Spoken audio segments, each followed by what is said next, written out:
पाकिस्तानी सेना ने सोचा था कि फाइटर जेट और ड्रोन से बम गिराकर तालिबान लड़ाकों को डराया जा सकता है। उन्होंने काबुल में 2 बम भी गिराए, लेकिन इसके जवाब में तालिबान ने ऐसा हमला किया कि पाकिस्तानी सेना दबाव में आ गई। अफगानिस्तान की जानकारी के मुताबिक सिर्फ 8 घंटे में ही पाकिस्तानी सेना को सीज फायर के लिए मानना पड़ा और उन्हें तालिबान की शर्तों पर लड़ाई रोकनी पड़ी। तो पाकिस्तानी सेना की उम्मीदों के विपरीत तालिबान ने पलटवार कर उन्हें घुटने टेकने पर मजबूर कर दिया। मंगलवार रात से बुधवार शाम तक चले संघर्ष में दोनों देशों के 50 से ज़्यादा नागरिक और सेना के जवान मारे जा चुके हैं। इस्लामिक अमीरात ऑफ अफगानिस्तान के प्रवक्ता ने बताया कि पाकिस्तानी पक्ष के अनुरोध और आग्रह पर दोनों देशों के बीच संघर्ष विराम प्रभावी हो गया है। इससे पहले सूत्रों ने बताया था कि पाकिस्तानी सेना ने स्पिन बोल्डक जिले में एक नागरिक घर को निशाना बनाया था। सूत्र के अनुसार घर में बच्चे भी मौजूद थे और उन्हें अस्पताल ले जाया गया। बुधवार सुबह दोनों देशों के सैनिकों के बीच भीषण गोलीबारी हुई थी। अफगान तालिबान सैन्य बलों ने पाकिस्तानी आर्मी के एक बॉर्डर पोस्ट को तबाह कर दिया था। तालिबान लड़ाकों ने एक टैंक को अपने कब्जे में ले लिया था, जिसका इस्तेमाल पाकिस्तान तालिबान पोस्ट को टारगेट करने के लिए कर रही थी। आधिकारिक सूत्रों के हवाले से बताया गया कि बुधवार सुबह पाकिस्तानी फौज ने अफगानिस्तान के स्पिन बोल्डक इलाके में बमबारी की। इसके बाद तालिबान की सिक्योरिटी फोर्स ने करारा जवाब दिया और पाकिस्तानी सेना को भारी नुकसान पहुंचाया।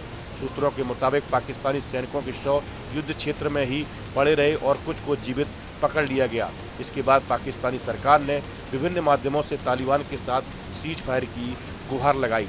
पहले तो तालिबान ने पाकिस्तानी फौज का अनुरोध ठुकरा दिया, लेकिन बाद में बार बार अनुरोध करने पर उनकी बात मान ली। हालांकि शर्त भी लगा दी है, अगर इस तरह का फिर कोई अटैक हुआ तो जवाब और भी भयानक होगा। अब पाकिस्तान ने आधिकारिक तौर पर 48 घंटे का सीज फायर मांगा है, जिसे तालिबान सरकार ने स्वीकार कर लिया है। तालिबान की ओर से कहा गया है कि सीज फायर के दौरान स्थिति की निगरानी की जाएगी, लेकिन यह स्पष्ट किया गया कि अगर सीमा उल्लंघन जारी रहा तो तालिबान तुरंत जवाब देगा। अफगानिस्तान सरकार ने कहा कि हमले में पाकिस्तानी फौज को भारी नुकसान पहुंचा है, उसके कई जवान मारे गए हैं। पाकिस्तानी फौज सैनिकों की डेड बॉडी छोड़कर भाग गए। कई सैनिक हमारी हिरासत में है। पाकिस्तान की सरकार बार बार हमारे संपर्क में है और सैनिकों को वापस बुलाने की गुहार लगा रही है। पाकिस्तान को डूरन लाइन का सम्मान करना चाहिए। अगर फिर भी ऐसी हरकत करते हैं तो तुरंत और करारा जवाब दिया जाएगा। वहीं पाकिस्तान का आरोप है कि अफगानिस्तान तालिबान आतंकियों को अपने इलाके से पाकिस्तान में हमला करने की अनुमति देता है। ये हमले 2021 में तालिबान के सत्ता में आने के बाद से बढ़ गए हैं। हालांकि अफगानिस्तान और तालिबान इस बात से इनकार करते हैं कि और कहते हैं कि वे किसी देश के खिलाफ अपनी ज़मीन का इस्तेमाल नहीं होने देंगे। सीमा पर हाल ही में हुई हिंसा सबसे ज़्यादा खतरनाक मानी जा रही है। इसी बीच कंधार प्रांत में पाकिस्तान ने हवाई हमले भी किए। इन हमलों में स्पिन बोल्डक जिले के कई घर और इलाके तबाह हुए। अफगानी अधिकारियों के अनुसार कम से कम 15 लोग मारे गए, 100 से ज़्यादा घायल हुए, जिनमें महिलाएं और बच्चे भी शामिल हैं।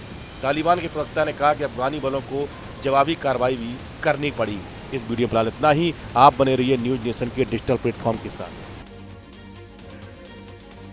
जहां भक्ति है हर शब्द में, कथाओं में छुपे हैं दिव्य रहस्य और ज्योतिष देता है जीवन को दिशा। धर्म से जुड़ी हर बातों को जानने के लिए हमारे चैनल स्तुति को सब्सक्राइब करें। चैनल पर जाने के लिए इस लिंक पर क्लिक करें।